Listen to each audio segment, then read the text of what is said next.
Halo teman-teman semuanya, jumpa lagi dengan saya Bang Kowi dan di video kali ini saya akan membahas 5 pertanyaan yang sering ditanyakan oleh teman-teman ya. Karena teman-teman P3K paruh waktu ini kan udah banyak yang nerima SK ya beberapa dan walaupun masih ada yang belum tapi udah lumayan banyak yang nerima dan akhirnya muncul banyak pertanyaan nih teman-teman. Yang pertama, pertanyaan kenapa SK P3K paruh waktu di bagian gaji tidak tertulis nominal tapi malah ditulis menyesuaikan anggaran daerah. Kemudian apakah P3K paruh waktu dapat tunjangan seperti P3K penuh waktu meskipun nominal separuhnya? Kemudian pertanyaan ketiga, ada wacana kalau anggaran daerah tidak memadai kontrak paruh waktu bisa dihentikan gimana Bang? Kemudian yang keempat, THR sama gaji 13 kita yang paruh waktu dapat gak? Kemudian pertanyaan terakhir, apakah P3K paruh waktu bisa jadi penuh waktu dan kapan perkiraan jadi penuh waktu? Nah, terkait 5 pertanyaan ini akan saya bahas dan silakan teman-teman yang mungkin juga penasaran terkait bagaimana jawabannya, silakan ditonton videonya sampai habis. Kita langsung bahas di pertanyaan yang pertama ya teman-teman. Kenapa SKP 3K paruh waktu di bagian gaji tidak tertulis nominal tapi malah ditulis menyesuaikan anggaran daerah? Ini saya sempat kaget juga ketika teman-teman di daerah Jombang di instansi saya gitu ya, ketika mereka udah terima SK yang teman-teman terjaring dalam paruh waktu, saya tengok SK mereka ternyata di bagian anggaran itu nggak muncul nominal tapi muncul tulisan menyesuaikan dengan anggaran daerah. Jadi agak berbeda dengan SK kita yang ASN, PNS dan juga P3K. Kita di bagian identitas di poin gaji itu ada angkanya. Kalau di sini nggak ada gitu teman-teman. Nah akhirnya coba saya cari tahu gitu ya. Walaupun sebenarnya juga teman-teman juga mungkin sebagian udah tahu juga ya. Dan saya juga pernah membahasnya terkait gaji ini. Nah jawabannya adalah hal ini terjadi karena gaji atau upah P3K paruh waktu sangat disesuaikan dengan kemampuan fiskal atau anggaran daerah masing-masing dan sifatnya yang proporsional. Jadi otomatis setiap daerah pasti berpotensi beda-beda gajinya karena menyesuaikan dengan anggaran masing-masing. Bahkan di wilayah saya pun juga di satu daerah itu antar instansi itu juga potensi beda-beda karena memang menyesuaikan dengan anggaran instansi masing-masing. Jadi anggaran daerah dari daerahnya akhirnya membuat keputusan gajinya dikembalikan ke instansi masing-masing. Ya akhirnya ya otomatis tiap instansi berpotensi beda-beda. Nah, alasan utamanya adalah efisiensi anggaran yang pertama. Jadi, skema paruh waktu dirancang sebagai solusi transisi bagi tenaga non-ASN untuk menghindari pemutusan hubungan kerja atau PHK massal sekaligus mengelola beban anggaran daerah. Karena kita kan sudah ada aturan bahwa di instansi pemerintah nggak boleh ada penerimaan yang non-ASN, jadi mereka harus kita ASN kan. Nah, solusinya setelah ada PNS dan juga P3K, solusi berikutnya adalah P3K paruh waktu. Kemudian yang kedua adalah proporsionalitas upah. Jadi upah yang diberikan proporsional dengan jam kerja yang lebih sedikit, misalnya 4 jam per hari dibandingkan penuh waktu. Cuman yang kedua ini agak sedikit sanksi ya, karena kenyataannya kalau di wilayah saya itu teman-teman paruh waktu itu juga cek dari awal berangkatnya sama kayak kita yang ASN dan cek pulangnya juga sama. Misalnya cek berangkat jam 7, cek pulangnya juga jam 3 sore gitu. Jadi secara realita mereka ternyata nggak separuh gitu ya. Entah nanti di daerah teman-teman bagaimana, silakan di komen aja apakah juga terjadi kesamaan beban kerja gitu ya. Nah, kemudian alasan ketiga adalah fleksibilitas anggaran daerah. Jadi pemerintah pusat memberikan wewenang kepada pemerintah daerah untuk menyesuaikan besaran upah atau gaji P3K paruh waktu sesuai dengan standar gaji tenaga honorer atau upah minimum kabupaten atau kota atau UMK yang berlaku di wilayah penempatan. Ini bertujuan agar pemerintah daerah dengan anggaran terbatas tetap dapat mengangkat tenaga non ASN. Jadi tujuannya adalah ya biar memang biar teman-teman yang sifatnya non ASN atau honorer atau GTT itu bisa segera terdaftar di ASN walaupun paruh waktu, karena sudah ada aturan tahun ini harus habis semuanya dan tahun depan udah nggak boleh ada lagi yang tenaga non ASN di instansi pemerintah gitu. Jawaban ini saya dapat dari dua sumber ya teman-teman ya, dari ASN Institute di tahun 2024 dan juga jpnn.com di Oktober 2025 gitu ya. Nah, kita beralih ke pertanyaan yang kedua. Nah, pertanyaannya adalah apakah P3K paruh waktu dapat tunjangan seperti P3K penuh waktu meskipun nominal separuhnya? Ini juga banyak yang ditanyakan ya. Jawabannya ya pasti dapat ya. Jadi P3K paruh waktu akan mendapatkan tunjangan seperti P3K penuh waktu. Tapi nominalnya tetap menyesuaikan secara proporsional. Jadi tidak harus separuhnya tapi menyesuaikan jam kerja. Jadi Misal teman-teman sebelum, kan ada sih teman-teman ya di beberapa instansi gitu kan, sebelum diangkat menjadi P3K paruh waktu alias masih tenaga honorer atau mungkin GTT atau mungkin non ASN gitu kan, teman-teman juga dapat tunjangan juga, kayak insentif juga dapat, itu nanti juga dapat, cuma nanti nominalnya menyesuaikan, beda dengan yang kita ASN yang jelas tunjangannya kayak PNS dan juga P3K. Itu kan jelas gitu. Kalau P3K paruh waktu kan ya kembali lagi menyesuaikan gitu. Nah, tunjangan yang diterima adalah P3K paruh waktu akan menerima tunjangan-tunjangan utama sebagaimana yang diterima oleh P3K penuh waktu. Cuma nominalnya beda. Nah, tunjangan-tunjangan tersebut seperti tunjangan kinerja atau tukin akan disesuaikan dengan secara proporsional dengan kelas jabatan dan beban kerja di instansi masing-masing, yang tentunya lebih rendah dari penuh waktu karena jam kerja yang berkurang. Jadi dapat, cuma nominalnya beda karena yaitu tadi menyesuaikan dengan anggaran daerah. Kalau daerah akhirnya melimpahkan ke instansi, ya menyesuaikan dengan kesanggupan anggaran instansi gitu ya. Jadi semuanya tinggal kembali ke instansi masing-masing gitu. Sumber ini saya dapat dari suara.com di bulan September 2025 ya. Pertanyaan ketiga, THR sama gaji 13 kita yang paruh waktu dapat gak? Ini juga banyak yang ditanyakan karena tahun depan kita kan udah ketemu sama Ramadan ya. Semoga kita dalam keadaan sehat bisa bertemu bulan puasa lagi ya teman-teman ya. Kan semakin maju tuh Ramadan sama Lebaran ya, dan udah banyak yang tanya ini kira-kira dapat juga nggak gaji THR dan juga 13 nantinya. Jawabannya otomatis karena memang statusnya ASN ya pasti dapat ya. Jadi paruh waktu tetap akan menerima tunjangan hari raya, THR dan gaji ke-13. Jadi ketentuan penerimanya adalah karena status sebagai aparatur sipil negara atau ASN yang setara dengan P3K penuh waktu.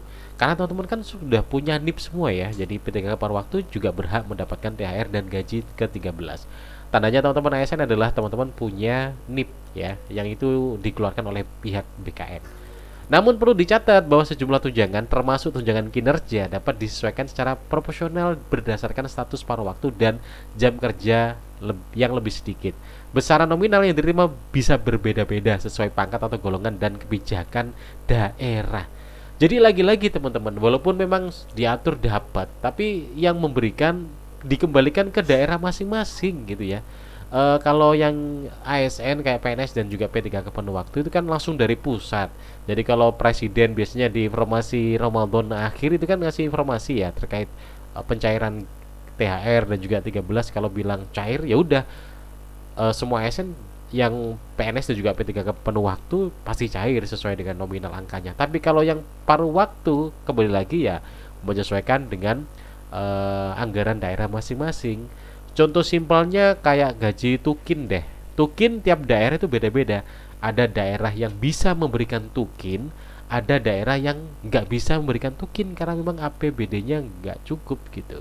Jadi ya seperti ini. Ya saya berdoa semoga daerah teman-teman atau instansi teman-teman juga mampu ya memberikan tunjangan THR dan juga gaji 13 buat teman-teman semuanya gitu. Berita ini saya dapat, jawaban ini saya dapat dari beritasuara.com dan juga Tribun News ya. Oke. Lanjut di pertanyaan ke berapa ini? Keempat ya kalau nggak salah. 4 atau 3. Pertanyaannya adalah apakah P3K paruh waktu bisa jadi penuh waktu dan kapan perkiraan jadi penuh waktu? Ini juga banyak yang ditanya dan juga banyak yang diharapkan oleh teman-teman ya. Jawabannya adalah otomatis ya, P3K paruh waktu memiliki peluang untuk diangkat menjadi P3K penuh waktu. Tapi mekanisme dan perkiraan waktunya, yang pertama adalah mekanisme pengangkatan. Jadi pengangkatan menjadi penuh waktu tidak otomatis ya, tetapi bergantung pada evaluasi kinerja dan ketersediaan anggaran serta formasi kebutuhan dari instansi pemerintah terkait. Jadi ada 3. Jadi evaluasi kinerja. Misalnya evaluasi kinerjanya baik, belum tentu langsung diangkat karena melihat ketersediaan anggaran. Kalau anggarannya tersedia, ya bisa. Tapi kalau misalnya tersedia dan ternyata formasi kebutuhan masih belum ada, ya bisa jadi diperpanjang dulu paruh waktunya gitu ya. Kalau misalnya ketiga hal ini sudah terpenuhi, bisa langsung diangkat. Nah, syarat utamanya adalah pegawai yang berstatus paruh waktu harus menjalani masa kontrak kerja yang umumnya ditetapkan selama 1 tahun di awal. Setelah masa kontrak ini, peluang untuk naik status terbuka lebar jika menunjukkan kinerja yang baik dan memenuhi persyaratan lain yang ditetapkan, seperti terdaftar dalam database BKN. Jadi langsung diangkat tanpa tes ya teman-teman ya. Kemudian, perkiraan waktunya adalah terdapat wacana khususnya untuk guru P3K paruh waktu bisa diangkat menjadi paruh waktu tanpa tes kembali mulai tahun 2026 berdasarkan kabar dari Kemendikbudristek per Oktober 2025. Secara umum, pengangkatan bisa dilakukan setelah masa kontrak minimal 1 tahun berakhir dan melalui evaluasi kinerja yang positif sesuai dengan usulan dari pejabat pembina kepegawaian PPK ke Menpan RB. Jawaban ini saya dapat dari 3 sumber yaitu Tito ID, kemudian Radar Semarang dan juga Kompas.com. Jadi bisa tapi ya itu tadi banyak syarat yang harus terpenuhi dan kalau udah terpenuhi semuanya bisa diangkat. Kalau saja salah satu agak berat gitu ya. Lanjut di pertanyaan keempat ini kalau nggak salah ya.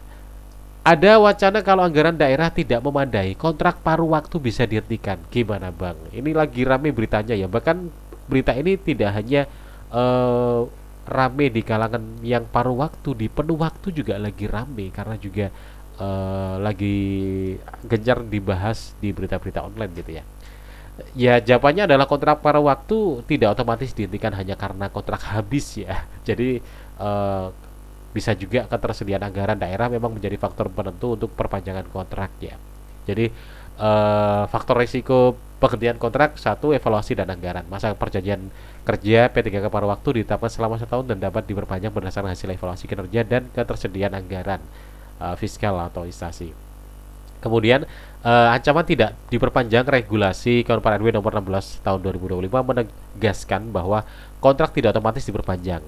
Jadi instansi memiliki hak penuh untuk memperpanjang atau menghentikan kontrak berdasarkan kebutuhan, evaluasi kinerja, kemampuan anggaran yang tidak memadai. Jadi ada 3 hal yang membuat teman-teman bisa diputus. Jadi tidak hanya tentang anggaran juga, tapi tentang kinerja juga bisa diputus. Kemudian tentang kebutuhan juga, misal di instansi itu kok udah numpuk banget gitu, jadi overload gitu ya pegawainya, itu juga bisa diputus ya. Kemudian status transisi, skema paruh waktu pada dasarnya bersifat transisi untuk menampung tenaga honorer bukan status permanen. Jawaban ini saya dapat dari pojok 1 ID dan juga Oke Zone Edukasi gitu. Jadi terkait pemutusan kontrak ini memang lagi rame, apalagi ada kabar berita banyak tentang anggaran TKD yang dipangkas, diefisiensi, akhirnya berimbas daerah berpotensi untuk yang P3K penuh waktu itu berpotensi untuk TPP-nya dikurangi, tukinya dikurangi gitu, dan juga ada beberapa kalau memang nggak cukup ya harus menghentikan beberapa P3K gitu. Ini lagi rame sih memang. Jadi berdoa aja semoga anggaran tetap aman dan walaupun ada arahan efisiensi tapi semoga tidak berdampak bagi teman-teman P3K gitu ya. Pertanyaan udah habis, ternyata ini udah pertanyaan keempat ya teman-teman ya. Udah habis, udah 5 berarti. Ya. Jadi itulah 5 pertanyaan yang sudah saya jawab teman-teman ya. Jadi pada intinya teman-teman karena memang paruh waktu itu secara SK juga anggarannya menyesuaikan, jadi otomatis tiap daerah, tiap instansi itu sangat berpotensi beda-beda gajinya. Kemudian terkait potensi diangkat menjadi penuh waktu itu sangat terbuka lebar, cuman harus ada 3 hal yang harus terpenuhi gitu ya terkait kesanggupan. Yang pertama itu terkait evaluasi kerjanya itu harus bagus, kemudian kesanggupan anggaran ada dan juga kebutuhan formasi juga ada gitu ya. Terkait tunjangan dan lain-lain itu juga ada, cuman nominalnya memang berbeda dengan yang penuh waktu. Jadi nominalnya menyesuaikan dengan instansi masing-masing, dan itu pun kalau ada instansi yang memang anggaran nggak bisa mengeluarkan ya bisa aja tunjangan juga nggak keluar. Ya intinya teman-teman berdoa aja semoga aman semuanya instansinya ya, dan yang penting tetap harus disyukuri karena status ASN sudah dapat NIP dari BKN, itu modal besar buat teman-teman agar nantinya kalau ada pengangkatan P3K penuh waktu bisa langsung diangkat otomatis tanpa lewat tes lagi gitu. Semoga informasi ini bisa bermanfaat dan selamat Yodadema SK yang masih belum tetap bersabar, dan untuk semua teman-teman para waktu dengan berbagai kabar yang mungkin diterima yang lagi menerpa kabar banyak ya, apa ya, dinikmati aja lah ya, jadi nggak usah dipikir terlalu dalam. fokus apa yang didapat saat ini gitu setidaknya. Jadi fokus apa yang didapat saat ini, yang belum terjadi nggak usah dipikir terlalu dalam gitu ya. Oke, thank you. Kita jumpa lagi di video berikutnya. Kalau ada yang perlu dibahas, silakan komen di kolom komentar ya. Dan juga kalau ada pertanyaan juga boleh ditulis di kolom komentar. Terima kasih. Jumpa lagi di video berikutnya dan sampai jumpa.